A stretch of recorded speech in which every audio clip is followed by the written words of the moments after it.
and seconded to the National Intelligence Service, accompanied by officers from the DCI, the Anti-Terrorism Police Unit, the General Service Unit, and the regular police were deployed. This killer squad have been carrying out extrajudicial killings and abductions.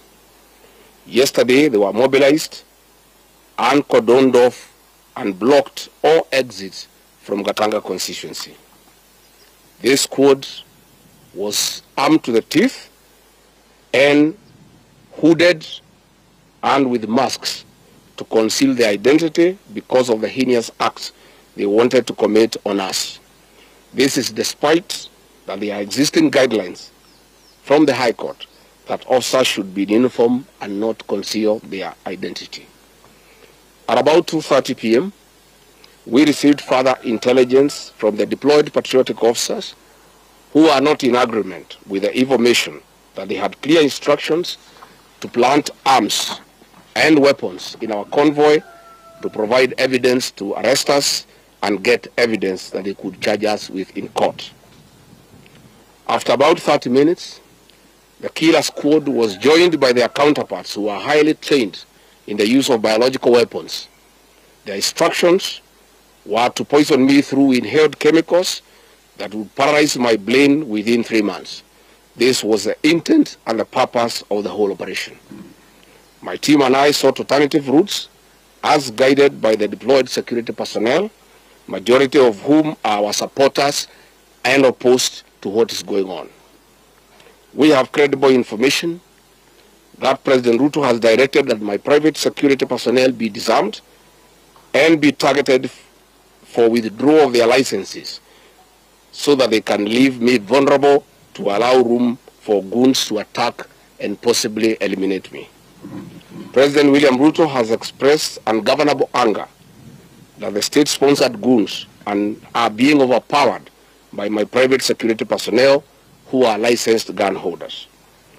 President Ruto is furious that the people of Kenya have not forgotten about the Kiambaa church massacre, where children and women were tortured in the 2007 and /8 post-election violence, and is unhappy that I keep on reminding the people of Kenya of the heinous act.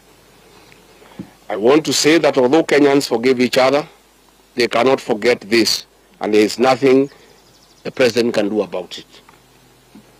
The president was also utterly livid that I exposed his grabbing of 5-acre piece of land inside Gong Forest, where he intends to put a private hotel.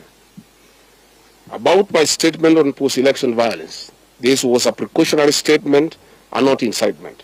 It is based on historical facts and past electoral experiences of 1992, 1997 and 2007 controversial elections, that we must have a free and fair election in 2027.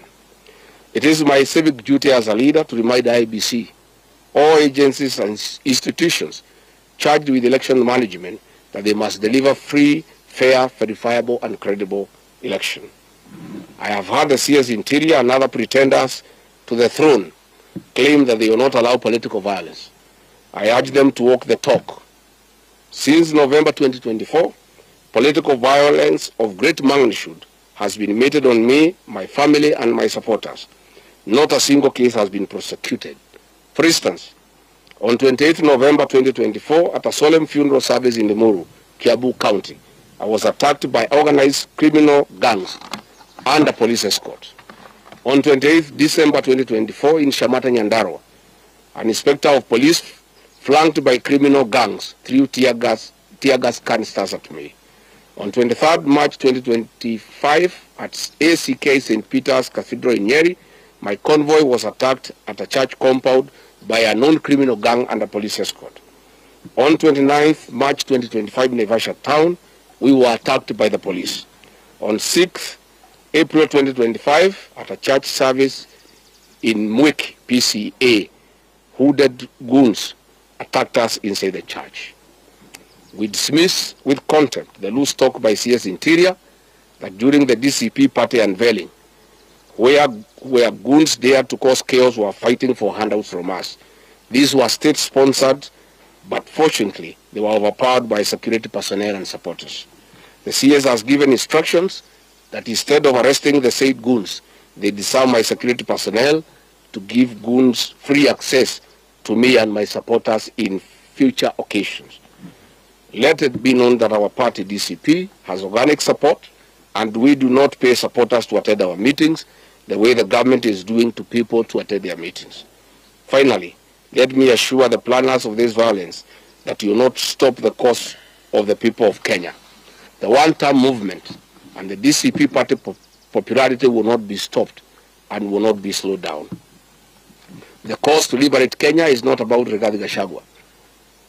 All the leaders with me. Wasting time and resources to stop me is a zero-sum game. The people of the Republic of Kenya have said that lies must stop, roads must be built, corruption must stop, abductions and extrajudicial killings must stop, education and health systems must work. They are some of the things that are making the people of Kenya restless. We are putting our supporters on high alert that they have the right to express their frustrations if injustice is meted on us. My supporters and I will not be cowed or intimidated by the use of the criminal justice system to manage politics. The drama of waylaying us on roads should be stopped. If the government knows that I have committed a crime known under the laws of Kenya and identified in the penal code, they know all my homes. And I'm here. They know my Wamanyoro home. They don't need to waylay me on the road. Let them just come here, and if we have committed a crime, they can come and arrest me and take whatever action that they want to take. That is the end of the statement. Iko swali? Yes. Yes.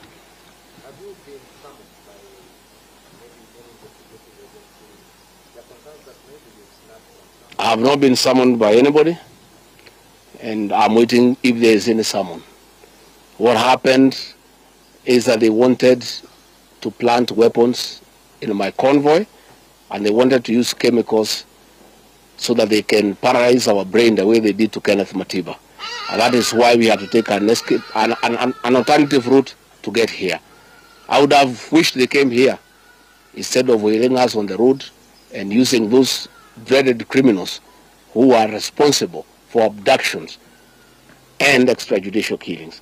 And that squad works under the Director General of the National Intelligence Service.